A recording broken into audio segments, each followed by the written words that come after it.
Hey guys, it's Dan, and today we're going to be doing another Walking Dead Season 3 review. This is for Season 3, Episode 7, called When the Dead Come Knocking.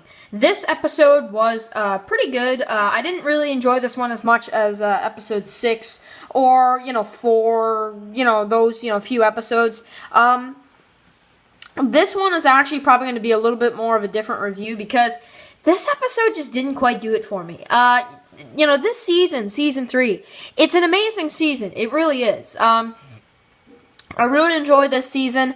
I really think that, The Walking Dead Season 3 is one of the best seasons of The Walking Dead. But I don't think this episode is one of the best. Mainly because of just, I don't know. They have some stuff in this episode that I enjoyed, and then they have some stuff in this episode that was really just dragged. And I don't like that. And I think the biggest problem with this episode is that probably the Milton and Andrea stuff. I didn't really enjoy it.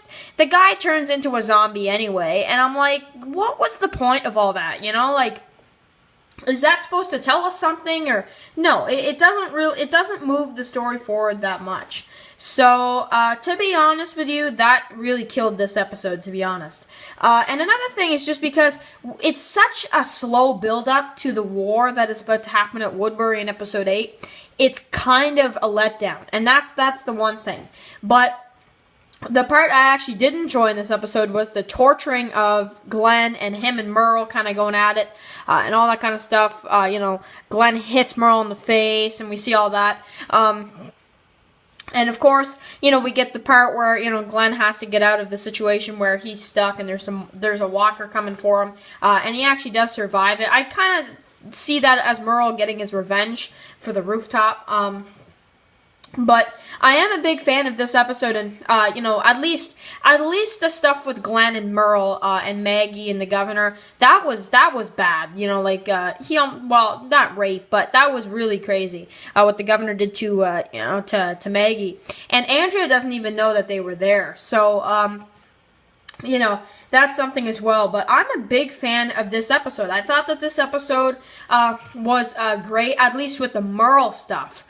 But when it comes to, the stuff with Milton and Andrea, oh my god, I hate that. I hate that stuff.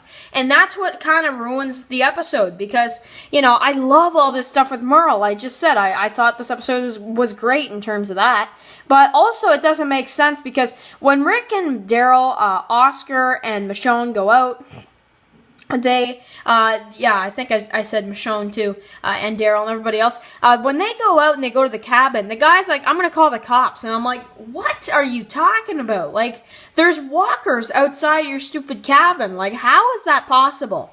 I don't know how that's supposed to be realistic, and I don't know how 10 months later this guy is going to say, I'm going to call the cops.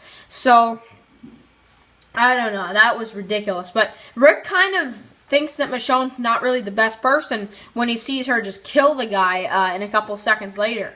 But I do like it because they save her, then they ask her some questions. They find out about Glenn and Maggie. We see Carol wake up, which was cool as well. But, this episode was just okay. It wasn't my favorite. Kind of a slow build-up to the next episode. But this was a decent one. I'm going to give this one, unfortunately, only a 6.8. It is a low rating. But I can't help it. I really can't. This episode really, the Milton stuff really killed it, to be honest. Not in a good way. Just really did not blend, and didn't do anything for the story. But the rest of the stuff was okay. So, anyway, guys, make sure to write all those comments below. Did you enjoy this episode or not? And also, make sure to, to check back later. I'm going to have my review for Episode 8 of Season 3 as well. So, alright, guys, I will see you guys later.